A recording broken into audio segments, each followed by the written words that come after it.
23 কোটি টাকা ব্যয়ে 2020 সালে নীলফামারীর এই বাইপাস সড়কটি নির্মাণ করে সড়ক ও জনপথ বিভাগ। আশপাশের জেলার সাথে যোগাযোগের প্রধান সড়ক 34 ফুট চওড়া সৈয়দপুর ডোমার মহাসড়ক। তারই অংশ হওয়ার কথা 18 ফুট প্রশস্ত বাইপাসটি।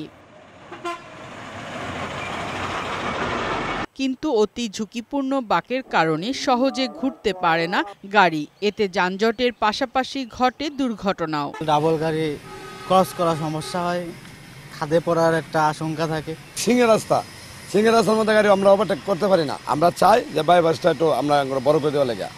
এই কারণে শহরের মূল সড়ক ধরেই অধিকাংশ যানবাহন চলাচল করে। ফলে যেই উদ্দেশ্য নিয়ে এই সড়ক বাড়ানো হয়েছিল তা বাস্তবায়ন হয়নি। বাইপাসটা এমন সিঙ্গল রাস্তা হয়ে গেছে যে একটা গাড়ি ঢুকলে আমাদের এই হাফ কিলো রাস্তা গেছে প্রায় দেখা যায় যে 2.5 ঘন্টা সময় লাগে। বাঁক সরলীকরণের কার্যক্রম চলমান রয়েছে বলে জানালেন সড়ক ও জনপথ বিভাগের এই কর্মকর্তা।